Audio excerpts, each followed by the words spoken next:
Norway receives, as you outline in the book, $33 per barrel in taxes versus Britain's $11.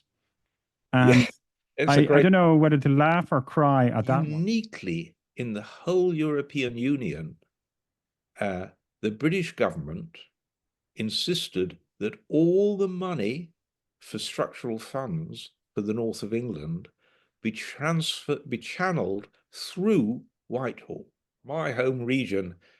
When Germany reunified in 1992, my home region of South Yorkshire was much more prosperous than East Germany. It generated on average 70 billion. Of empire's been pretty catastrophic, including the legacy in Ireland for that matter. I want to demolish Friedman and all he stands for. Reference the term shackled to a dead carcass, I think was a term that came up, right?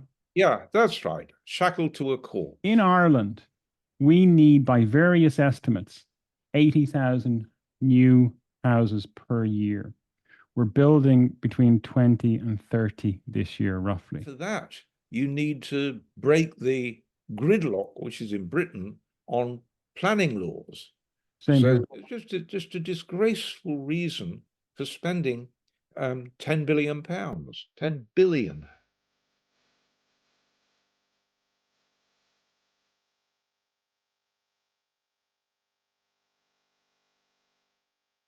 My next guest has just released a book entitled The Left Behind, A New Economics for Neglected Places.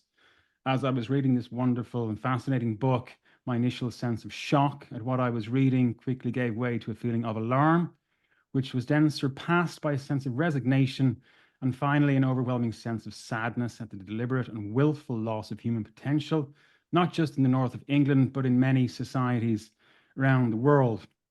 It's not all grim. There are ideas outlined in the book that describe ways in which you could rescue a flailing economy, rebuild and nurture a new society supported by numerous case studies, most notably Paul Kagami's efforts in Rwanda and the incredible American GI Bill.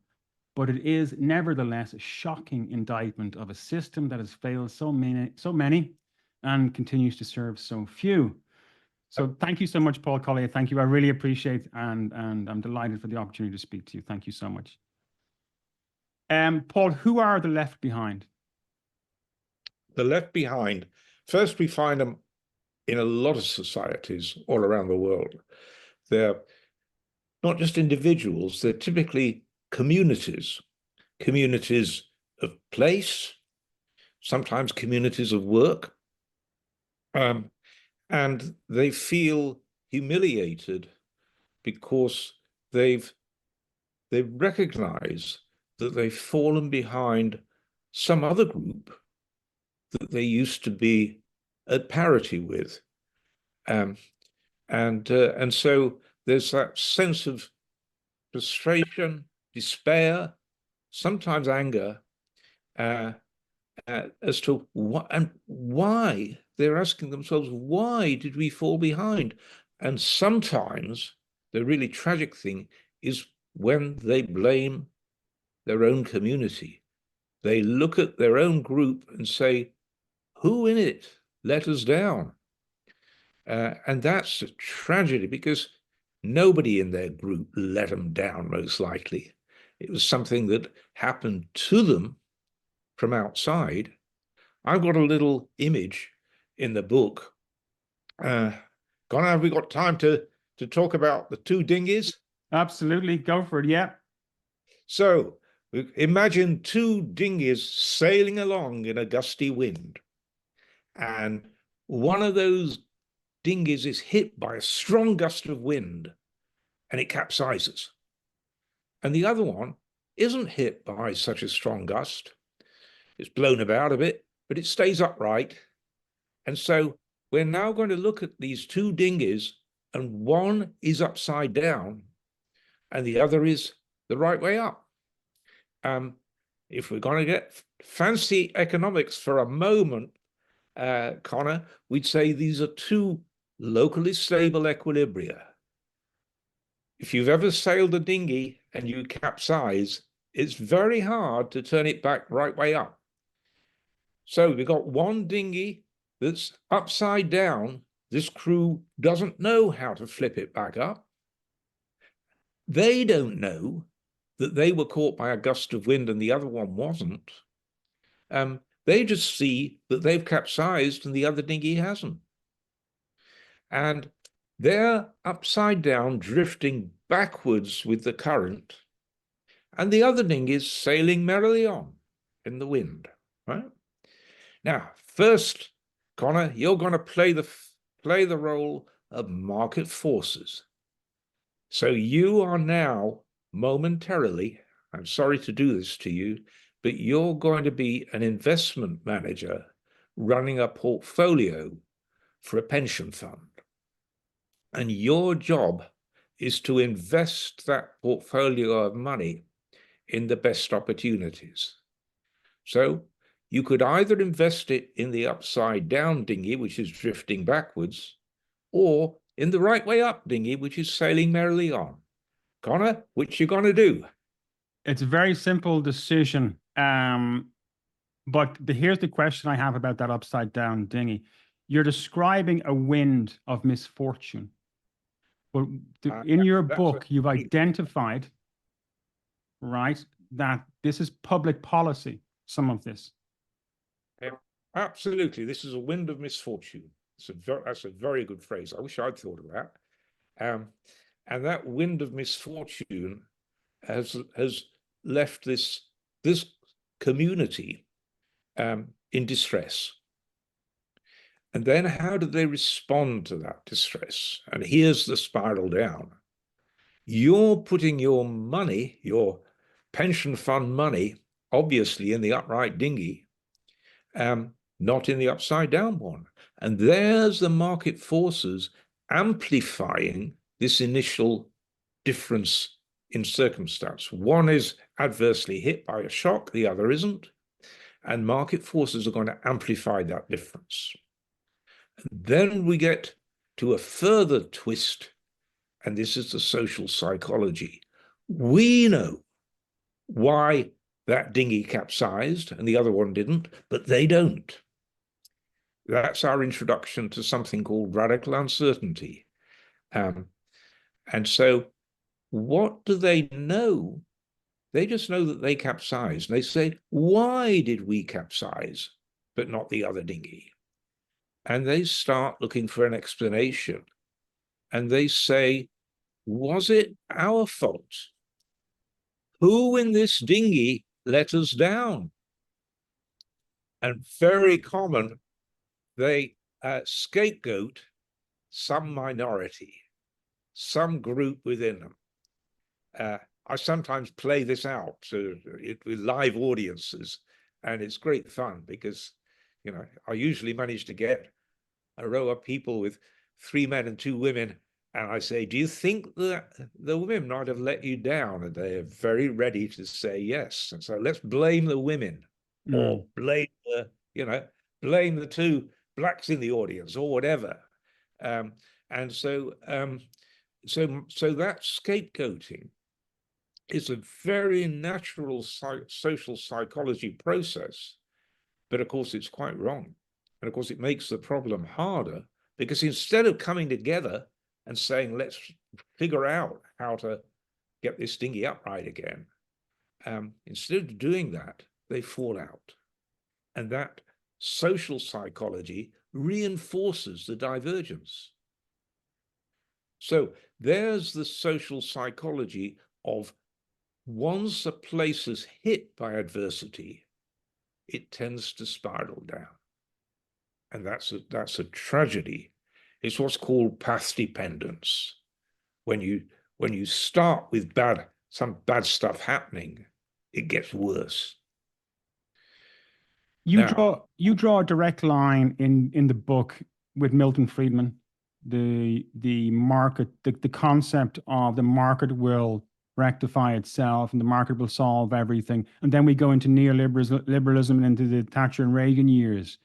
That's right. So I want to demolish Friedman and all he stands for, because Friedman had a little image, just like my 2 dinghies, but it wasn't the two dinghies. It was the string of a harp. And he said, oh, the economy is just like the string of a harp. You pluck the string of a harp, it wobbles around for a bit, but then it goes back to where it was. And that was a simple image to explain what he thought would happen, which was once the place got hit, wages would fall, property prices would fall, and investors would rush in and say, oh, that's cheap, that's an opportunity. Well, it doesn't happen. It certainly didn't happen in Britain. I give you example after examples of places where it just didn't happen. So the empirical evidence on is it the two dinghies or is it the plucked harp is overwhelmingly in favor of me. He's just wrong. Now, I've got endorsement support from, on the present count, it's 2 Nobel Prizes in economics, but my favorite hasn't got the Nobel Prize, he's got everything else. It's Raghu Rajan, who is basically the top dog at Chicago Business School, the Booth School. And Raghu Rajan has fully endorsed what Left Behind says. But that's where old Friedman was. So even his own university is now saying, sorry, Milton, but you were just wrong. So that idea that he had of market forces being benign is just not sustainable any longer. And Paul, are the Friedman concepts, forgive me because I'm not an economist in any sense of the imagination, are they the underpinnings of neoliberal ideas? They are completely. This is how the whole damn thing got going. The worship of the market. Everybody's been reluctant to embrace uncertainty, the fact that we really don't know things. But before Friedman, we got basically a worship of government. Government knows best. And that gave way with Friedman to the market knows best. Well, the truth is, neither the government nor the market know best, because some things are just plain unknowable. We're living on a planet in a hurtling through the universe, and we don't know what's going to happen. And living with, embracing that concept of what's called radical uncertainty, just we don't know enough to know everything. We can't reduce a world to known probabilities of outcomes. And that embracing of uncertainty is actually quite invigorating. Once you recognize, yeah, we've got to live with uncertainty. That's the psychology. That's what we actually grew up with. We evolved in small communities. We came down from the trees, and nearly all the groups that came down from the trees died out. The ones that survived were those groups which learned how to come together, work together, cooperate. We are the most pro-social mammal of all the species. So we've evolved to cooperate, but in small groups. And so with the world we faced when we came down from the trees really was a world of uncertainty. We didn't know what would happen. We didn't know whether a tiger would eat us. We weren't particularly fast. We weren't particularly anything. We didn't have fur. And so we had to learn how to cooperate and how to cope with an uncertain world. Could you eat this berry? Who knows? Some berries you can eat, and some berries, if you eat them, you're dead. And we learnt gradually by trial and error. That's how we learn. we also learned to think through complex systems by simple narratives. Narratives, just stories.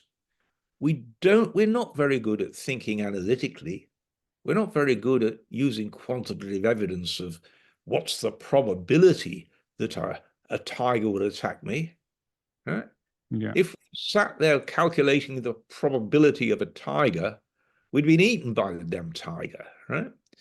And so instead, we work by an instinct which says, and by rules of thumb, which says, be wary when you get near a watering hole, because that's where a crocodile might lurk, Mm. And so we learned how to use these simple sort of rules of thumb, stories that we tell from one generation to the next. So kids grew up and grow up learning these sort of basic rules of how to survive in a world of uncertainty. And for the first time in human history, kids are not learning that very well. Kids are, if you read the literature, or just have kids. I've got 2 teenagers. Those teenagers get most of their information on social media, and they get most of that information from influencers. And some of the influencers are good. Some of them are just really pretty terrible. Those influencers have a lot of power over my kids, but they're not held to account. They've got power without responsibility, and that's a very dangerous combination. So for the first time in human history, youngsters, teenagers, are not learning from the elder generation. They think we're all idiots. They're learning from these handful of influencers on social media. And that's quite scary. That's quite scary, I think. They're trying to work it out for themselves before they're equipped to do so. Yeah. The human brain isn't finished until the age of 24. And the last bit to get finished is the bit that uses judgment and as it were, the wisdom of how to cope with risks, how to be prudent. And so teenagers are facing a pretty scary world without the brain technology finished to equip them to be prudent. And that's a first in human history, as far as I can see. It's really quite scary. Yeah, apparently we are the first generation, Gen Z, who've learned to communicate via keyboard. We used to communicate verbally and orally. We used to have an oral tradition. There's one thing I wanted to ask you about. Speaking about people who know best, Helmut Kohl sounds like he knows best. Early in the book, you describe Helmut Kohl's intervention. Friedman had a non-interventionist policy when it comes to market economics, if you like. But Helmut Kohl intervened post-reunification in Germany. You describe what he did and the brilliance of his achievements. Can you describe that again? I'd be delighted to, yeah. Helmut Kohl found himself the Chancellor of Germany, the head of the German government, at the time of unification of East Germany and West Germany in 1992. And he wasn't naturally a great man. He was probably a pretty ordinary man, but he rose to the occasion. He saw that he was at a historic moment, and he either rose to it or didn't, and so he rose to it. And he saw that East Germany was way behind West Germany. It was its level of worker productivity was about 1/5 of West Germany. And so he saw that this was going to take a long, long time and a lot of money to enable East Germany to catch up.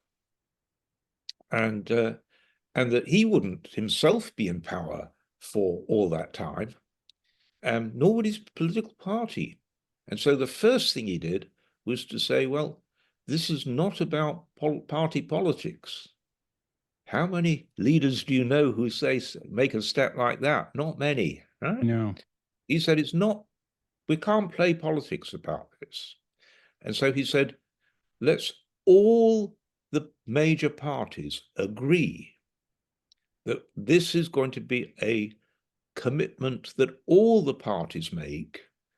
So it's a commitment for the next 30 years. We will pour money into East Germany so that it can catch up. And the other parties agreed. And so that was the first step. Then he said, this is going to cost a lot of money, so we're going to have to raise taxes. Sorry about that, but it's your moral duty as a West German to help your fellow citizens, these East Germans, and we're all going to do that. It's a moral duty. So he appealed to morality, and he called it a solidarity tax. And it was a big tax. It raised German taxation by 10%. It generated on average 70 billion euro a year, which was then poured into East Germany. So that was the first step. I think that was pretty magnificent myself. The next thing he did was to say, was about agency. Who's going to be spending this money? Is it something that we're going to direct from West Berlin or wherever?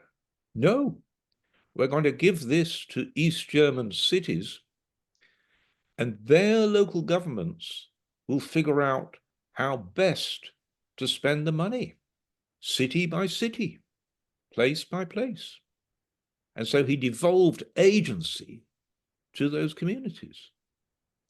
And some figured it out quickly, what to do. Others took time, but they learned from each other. Now, this is another feature of human behavior. We're marvelously good at learning from each other in a network group. And the mayors in East Germany naturally formed a network group and so learned rapidly from each other. There's a great psychology test of 3-year-old chimps versus 3-year-old human kids, getting them to solve little puzzles like, put a triangle through a hole. And it turns out the chimps are every bit as smart as the kids.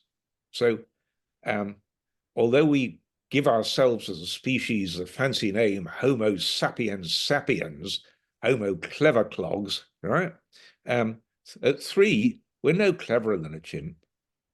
But the one thing that chimps can't do that human kids can when they're 3 is if one kid figures out how to put a triangle in the right hole, the other kids in a group learn very fast. And that doesn't happen to the chimps. They can't learn from each other. So that's what's special about us. We've evolved to be very good at learning in a network. Pro-social. The most pro-social mammal, most pro-social species on the planet. Yeah, absolutely. Most pro-social and best at learning from each other. So these are really valuable traits. And they were used by Kohl in East Germany. Give them agency to the cities. They're a network group. Let them figure it out for themselves. And by the end of the 30 years, which ended about 5 years ago, they'd got from 20% of productivity in West Germany to 85%. So that was a huge, in my view, a huge success to get from 20%, so only 1/5 of West German productivity, to 85% of West German productivity. Now, the Germans don't see it as a success. What they see is only 85%. Why isn't it 100? And the East Germans are very resentful of the fact that they're still looked down on. And so they are so the Germans think of unification as something that's failed. I tell them, if you want to see how successful you are, just look at South Yorkshire, my home region. My home region, when Germany reunified in 1992, my home region of South Yorkshire was much more prosperous than East Germany. It's now much less prosperous. South Yorkshire fell way behind London and the southeast of England, and nothing was done about it. There was no Helmut Kohl to say, don't worry, South Yorkshire, you've been hit by a gusty wind and it's capsized your dinghy and we'll do something about it. Nobody said that. Nobody said that. They just left South Yorkshire to spiral down. The economics didn't work, so did we get Milton Friedman's plucked harp getting back to where it started? No, we got the upside down dinghy that's capsized and the market forces not putting money into South Yorkshire, taking it out. And we can measure that. The flow of investment and capital out of South Yorkshire, where did it go? London, obviously. Yeah? That was the dinghy that stayed upright. So that's a tragedy in South Yorkshire that was completely avoidable if only we'd had somebody of the caliber of Helmut Kohl. If only we'd actually learned from what was happening in Germany, or for that matter, in quite a lot of the rest of Europe, or quite a lot of the rest of the world. There's example after example in Left Behind. Yeah. That shows there's so many hopeful stories of how places that were hit recovered. Yeah. And there is a strategy where you bring up in all of these places, and it involves investment banks, local investment banks, lending to the community at reasonable rates and letting the community figure it out. And in many of your examples, I would suggest almost all of them, that investment bank strategy appears in different forms and different guises, but it's not like that's difficult to accomplish, you know? It's difficult to accomplish. We just didn't do it. Mm. And there are quite a few societies around the world which failed to do it.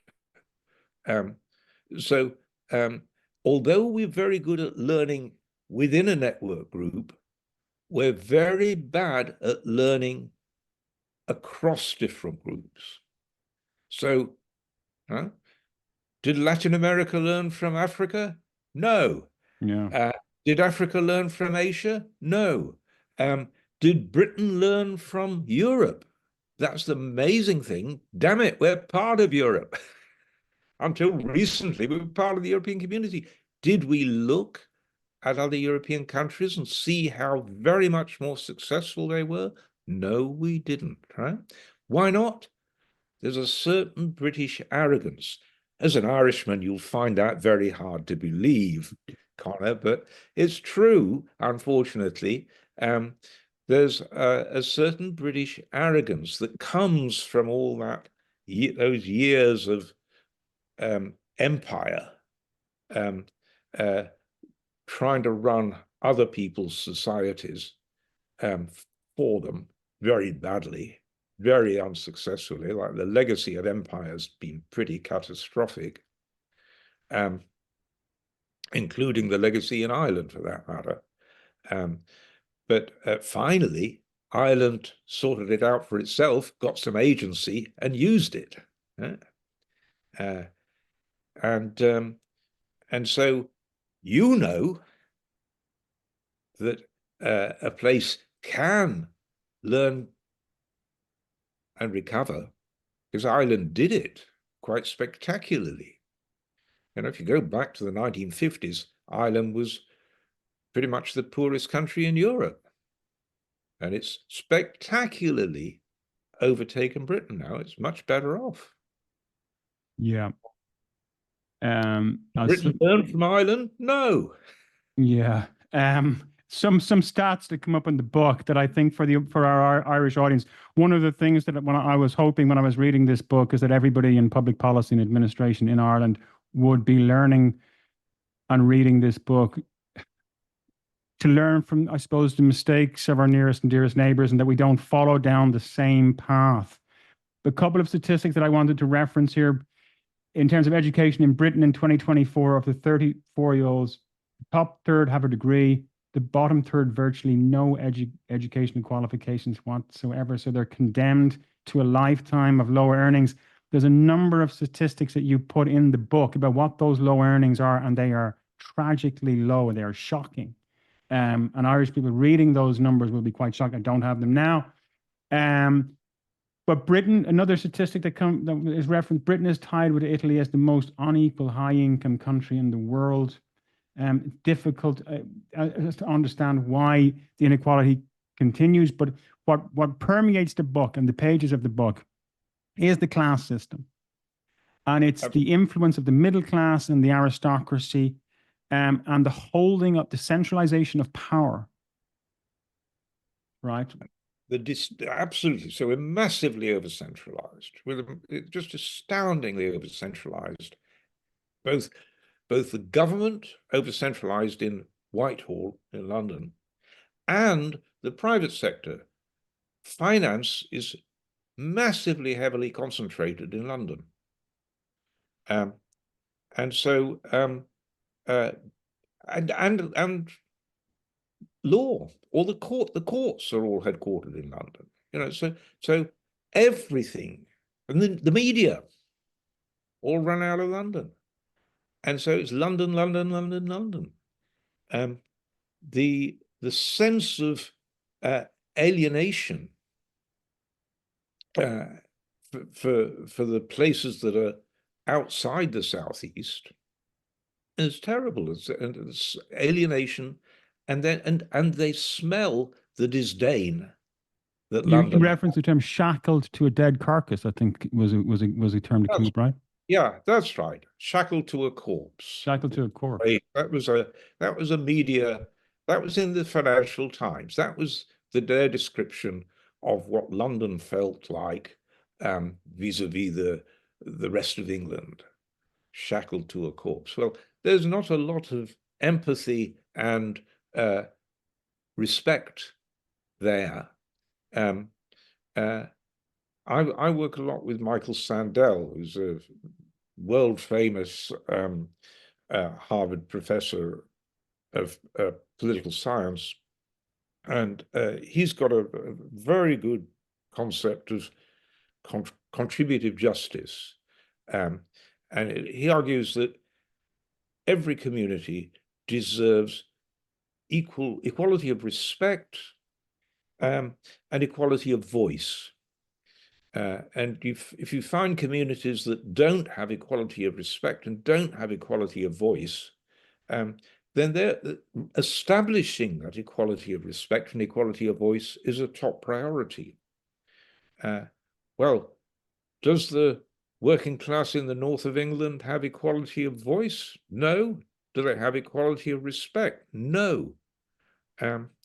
Is anything done about it? No. You know? So there they've been left to spiral down. The measure that I think is the most killing is life chances. My life chances we mean if you're born in the bottom half of society, what's your chance of ending up in the top half of society? That's the social mobility. Social mobility, yeah. Yeah. And it's Britain that is just off the map unequal compared with the rest of Europe. I mean, it just doesn't have to be like that. Italy, as you say, is pretty unequal. That's because there's a huge historic spatial difference between the south of Italy and the north. That goes back many centuries. I just today had to arrange my travel because the Italians are publishing an Italian translation of Left Behind, and they've organized a lecture tour that starts in the most prosperous city in Italy, Milan, and then heads south and ends up in Sicily. Because I've already worked a lot with the Sicilian government because they've recognized they are a left behind society. They are disdained. But by God, it's not as bad as Britain because there are lots of European programs that transfer money automatically from the north of Italy to the south of Italy. When we pulled out of the European Union, all that stopped in Britain. In fact, even before it stopped, the European structural funds, which were designed to help poor regions, and so which were indeed designed to transfer money from the southeast of England and London to the north, uniquely in the whole European Union, the British government insisted that all the money for structural funds for the north of England be channeled through Whitehall. So the Treasury, the British Treasury, got that money every year, and the Treasury controlled who got it in the north of England and how it was spent. And so everything was controlled through London, even the structural funds. Everywhere else in Europe, the funds went directly to the poor regions that needed the money. That was vetoed uniquely in Britain. It tells you what paranoid centralized control we've suffered from. Another thing you suffered from, Paul, is, I mean, I don't know how you would describe this, the unique opportunity of North Sea oil ownership and how oil is extracted and how it's monetized. Norway receives, as you outline in the book, $33 per barrel in taxes versus Britain's $11. And yeah, I don't know whether to laugh or cry at that one. Yeah, exactly. I mean, well, as an Irishman, you can laugh. No, as an Irishman, even as an Irishman, like, even as an Irishman, like, I just thinking, lads, seriously, come on. I mean, this is the British Treasury at its glorious incompetent Shocking. self. Yeah. It's so arrogant that it thinks it knows what it's doing, these kids. They go directly into the Treasury. I know I've had a lot of kids who do it because I used to teach economics in Oxford. I still do, for that matter. And these kids, the clever ones, with their masters in economics, would sail fast track into the Treasury and find themselves aged 23, 24, directing policy in the Treasury, responsible for the money going to the north of England. And they've never been to the north of England because they went to school in Oxford, or they went to school in the southeast. Yeah, I just had people staying here whose son is indeed in the Treasury, responsible for transport policy in Britain. Bless him. And he's a very clever guy, very clever. But has he actually been to South Yorkshire? I don't know, but he may have been to look at it. But he's responsible for Sheffield's bus routes. Should Sheffield's bus routes be planned through Whitehall? I don't think so, really. I mean, wouldn't it be better if the mayor of Sheffield or the mayor of South Yorkshire tried to plan the bus routes? And then who would be accountable? The mayor of South Yorkshire shouldn't be accountable to the Treasury. He should be accountable for the voters of South Yorkshire. That's the obvious structure of accountability that should happen. And we're so centralized that at the moment that doesn't happen. It's a madness that has perpetuated for an awful long time. I'm hopeful that the new Labour government will change that. It's really going to be an acid test of, do they devolve power or not?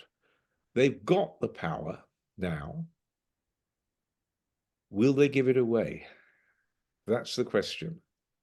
While we're on the subject of politics, another thing that is mentioned in the book, right, is that, and here's where morality and ethics is fused with politics, right? 10 billion was spent building aircraft carriers on the Clyde, not because they were needed to, but to reduce the likelihood of Scottish succession. That is an outrage, morally as well as intellectually, though. You're quite right. And every time I go on the ferry, I'm just broadcasting from Brittany at the moment, and I go on the ferry from Portsmouth. And every time we go on that ferry, we sail past this aircraft carrier, the Queen Elizabeth, I think it's called, which was indeed built on the Clyde. It's a complete embarrassment. We built two of them. They were so expensive that that we can't afford to provide the aircraft for the aircraft carrier. So it defeats the purpose. This is a complete absurdity. And as you say, why was it done? It was done to try and win an election in Glasgow. So it's just a disgraceful reason for spending £10 billion. 10 billion. The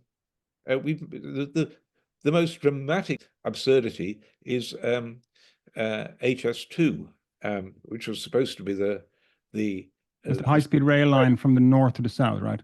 That's right. And it's now going to be built only between Birmingham and the Royal Oak, which is somewhere near central London, but not in central London. And so nobody actually will want to travel from Birmingham to Royal Oak, and there aren't very many people in Royal Oak, let alone many people who want to travel to Birmingham. So we're spending something between 20 and 50 billion pounds on building a railway. Half a railway. Yes, half a railway, which very few people will use.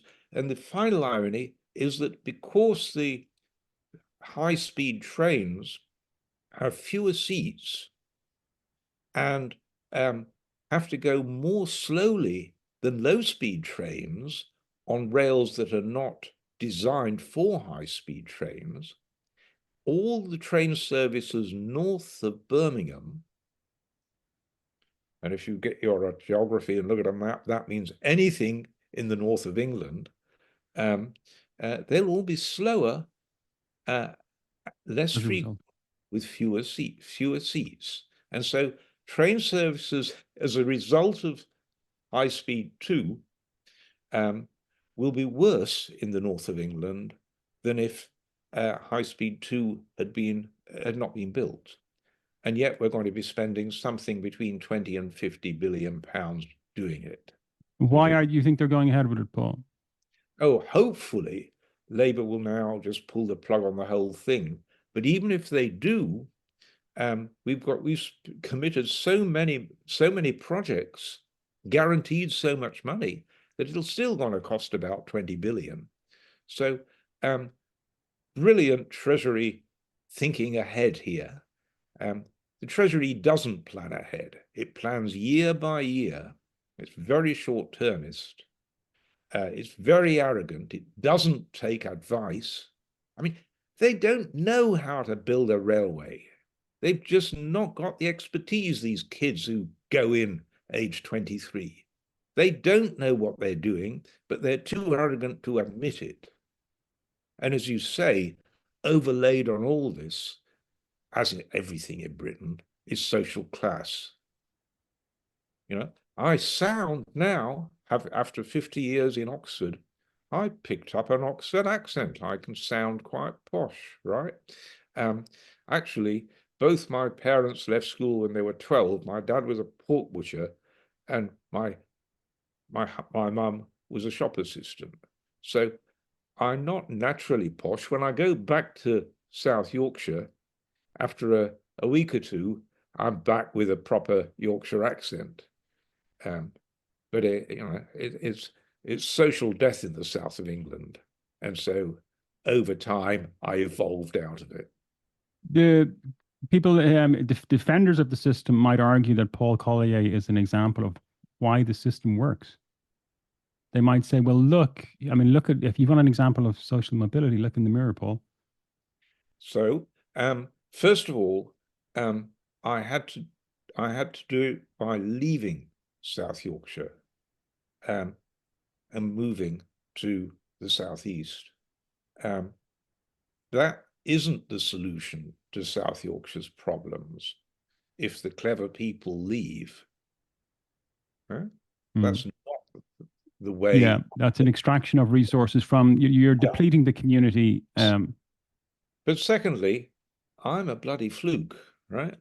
There were plenty of people just as clever as me in South Yorkshire who didn't make it, because I'm the 1 in a million that made it, right? I was damn lucky. And at least I've now, with the perspective of a lifetime, got the decency to know I was damn lucky. But by the nature of luck, overwhelmingly, most people are not damn lucky. And so you cannot rely upon, winning the pools, which is effectively the sort of chance that I won. You can't say that demonstrates the system's working. One anomaly a system doesn't make. No, it doesn't. It just emphasizes what a cruel and stupid system it is. So no, it's I'm not a testimony to how well the system works. I am a testimony to the fact that there are plenty of people like me in South Yorkshire. This is the place that where the Industrial Revolution started, damn it. My ancestors were clever enough people, just as my mum and dad were clever enough people. They had no chance. Thank goodness I was born in time for the National Health Service to have been set up, for free education to have been set up. And so I was a product of the then new welfare state. The new welfare state has been considerably dismantled, and the opportunities that I had don't exist anymore. So social mobility has gone down, even from the time when I was a kid, and it was never very high. You've noted in your book the importance of urbanization for a society, right? And how that manifests itself. No country in the world, you said, has ever become productive without urbanization. We need to build livable cities. The importance of you highlight the importance of transportation and housing. In Ireland, we need, by various estimates, 80,000 new houses per year. We're building between 20 and 30 this year, roughly. Staggering shortfall. We need a rail network that people can trust, where trains actually turn up on time. We have a thing in Ireland called ghost buses. Have you heard of ghost buses? Right? Have you got them in the UK? Yes, we If do. you're looking on the screen, right? This is so annoying for people that they lose faith in the system and they return to their cars. Other countries in the world, as you have noted, have solved these problems. Like you can't imagine ghost buses in Germany or Japan. Like there are obvious solutions. Absolutely. I mean, uh, the Germans don't have this problem, partly because they decentralized, so that there's a lot of power and money at the level of each city, so the cities fix the problem. Secondly, there's much more communitarian approach in which there's a lot more training and skills for ordinary people. Firms, my favorite is actually Switzerland, where in Switzerland, the firms in a city would feel ashamed of themselves if they didn't train the next generation. And so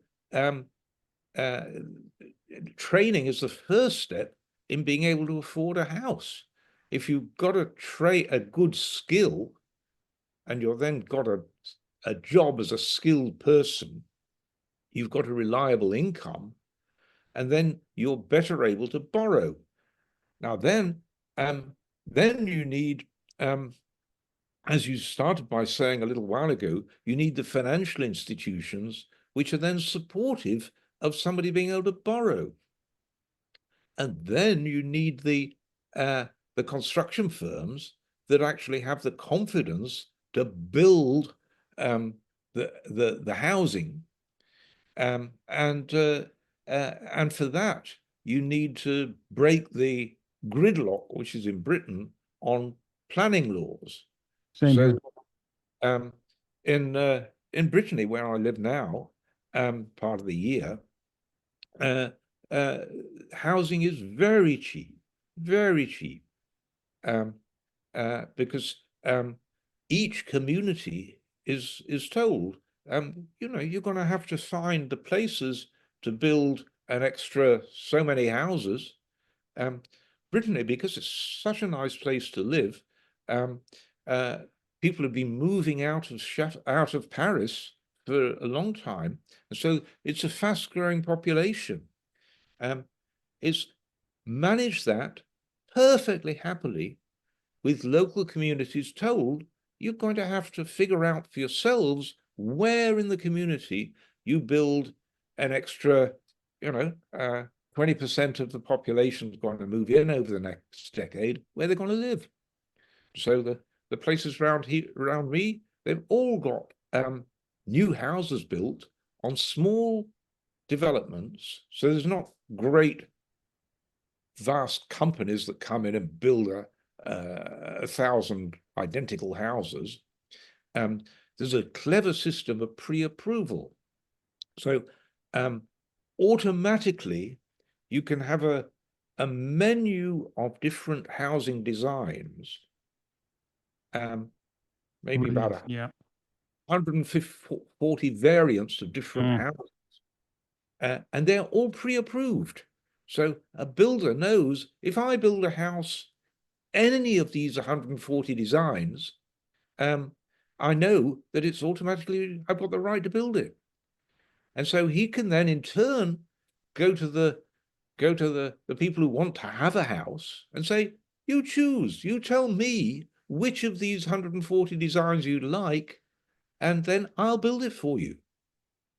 And so typically you'll get a builder coming and building 20 houses that all have a vague family resemblance to each other. They fit together, but they're each designed differently because each person wants a slightly different design, and they're all pre-approved, and the builder just says, right, I can do the scale economies of building all these 20 together. I'll put in the road network, I'll put in the electricity, the water supply, the street lights, and all that sort of thing. and there we go. So it's perfectly possible.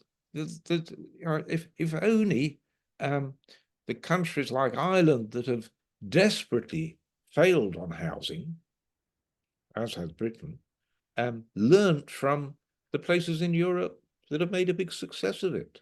That's just a brilliant solution. So simple, so obvious, so brilliant. Where is the funding coming for the construction? Is there an investment bank funding that construction in Brittany, or is it private money? It will typically be certainly in Britain, certainly in France. There's development banks, which is so public Yeah. money. Mm. There's a lot of public money because people accept higher taxes. French state, more than half of national income is gathered in tax. People therefore expect a high level of public service, but they get it. They grumble at the margin. My goodness, they grumble at the margin, but they actually, it's perfectly viable for a state to have a high level of tax.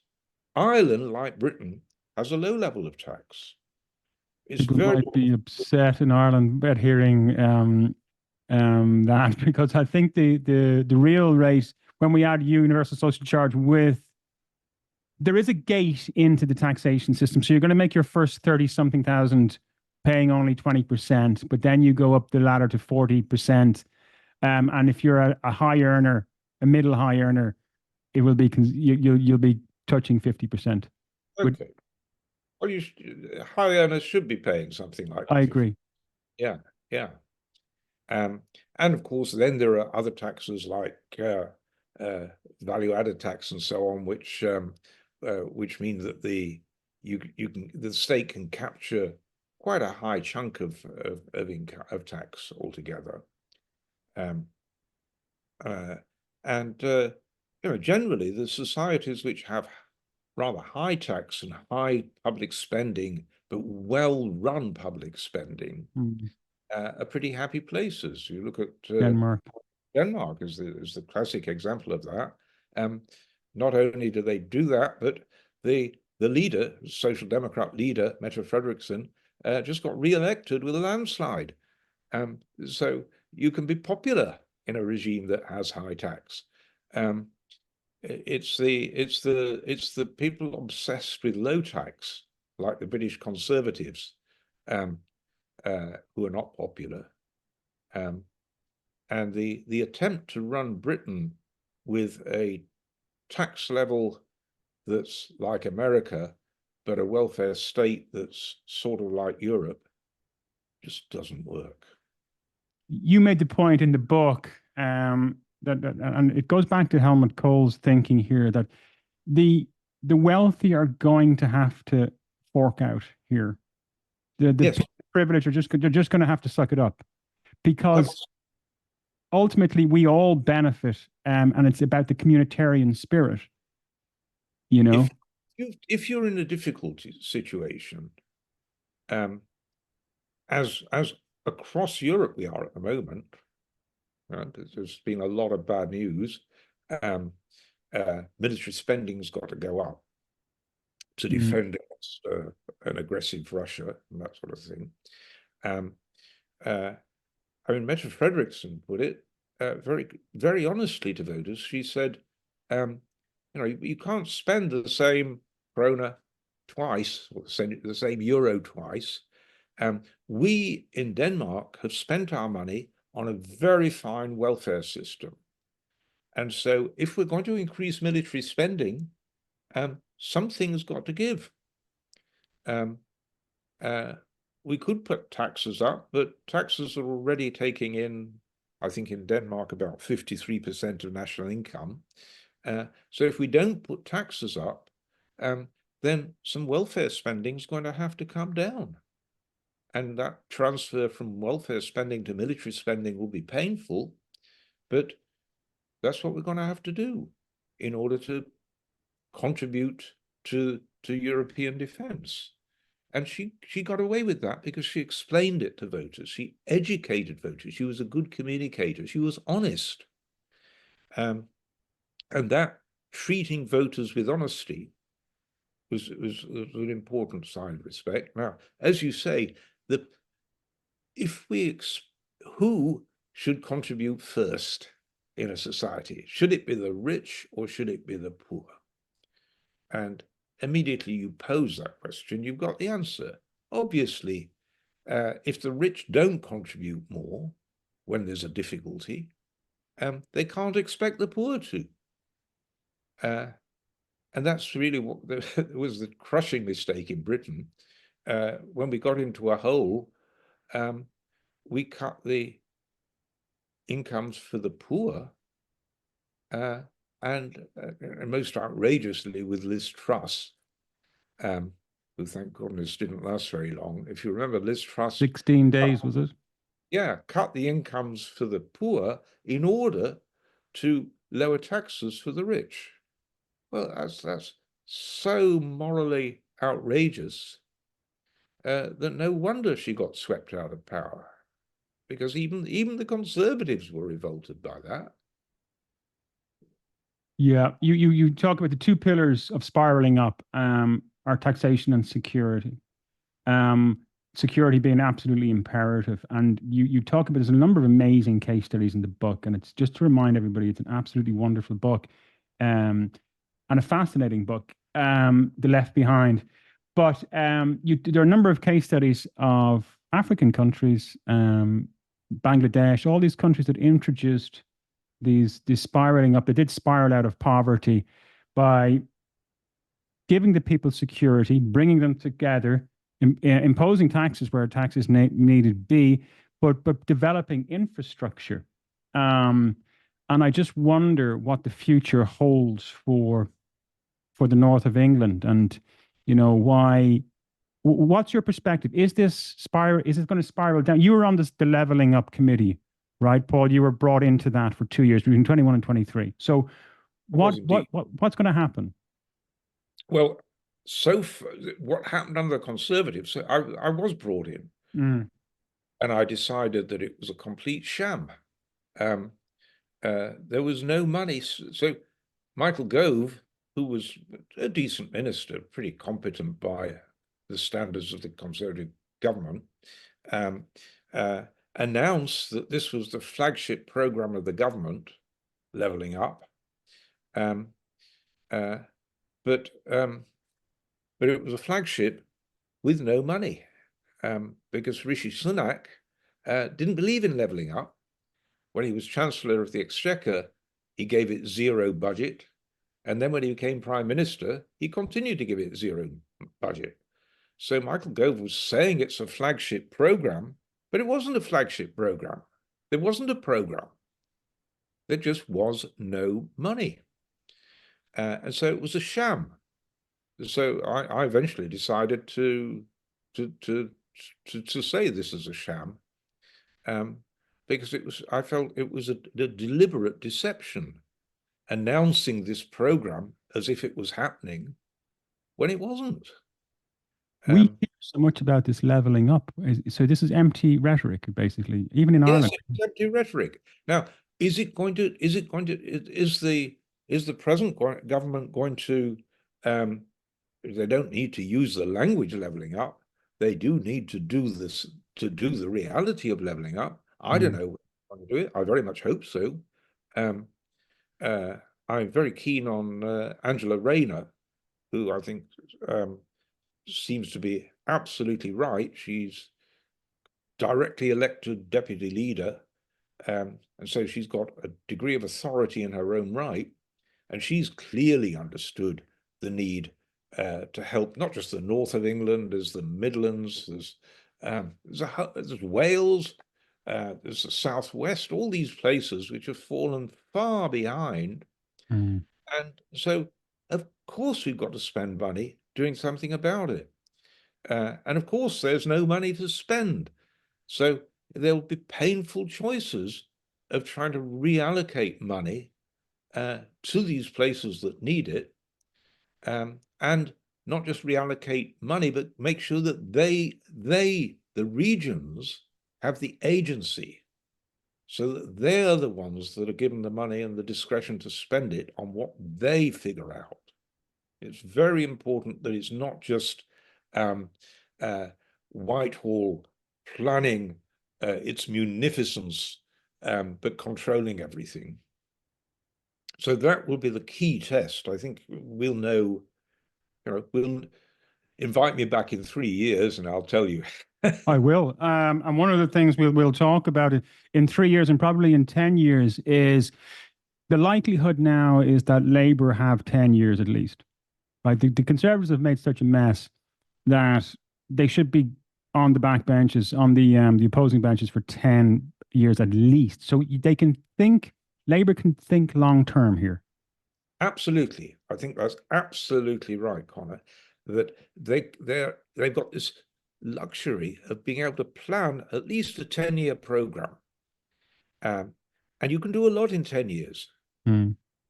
Right? You can't fix the whole problem, but you can be 10 years further on. Remember, in Germany, in 30 years, they moved from 20% productivity difference to 85% productivity.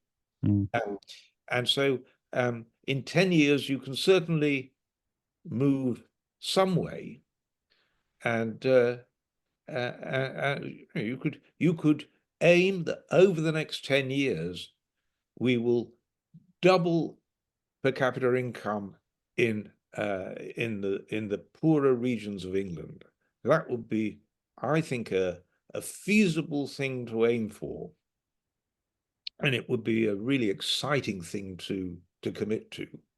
And then you devolve and you say, you, the poor regions, each of you figure out how to do it.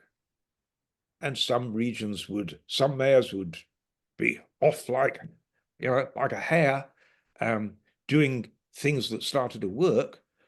Other mayors would try things but fail. You can learn from failure as well as success. Word you use is experimentation, the importance of experimentation. You need that experimentation. Mm. We've not got time to talk about it, but that's one of my heroes is Deng Xiaoping, the former leader of China, and he initiated a process of devolved experimentation around the 40 regions of China. It was phenomenally successful. It transformed China from being the epicenter of world poverty to the fastest growing economy that humanity has ever known. And that was devolved experimentation. So if we only learned from how China succeeded, that would be great. We could do that around the regions of Britain. The models are there, the strategies are there. It's been done before. All you literally have to do is copy and paste. Literally. Last question to Paul Collier. What does the future hold for Paul Collier? Another book. Paul Collier has written his last book. Has he? I rewrote Left Behind. I rewrote it 30 times to get it right. I'll let you into a secret. Writing a readable book, a book that's easy to read, is very, very hard. That's why I rewrote it to get it right. I feel I got it right.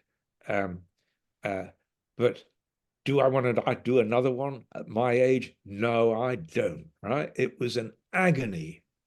And I promised my wife and kids, I'll not put you through that agony again, because for 5 years, I was locked away, sweating and worrying over this book.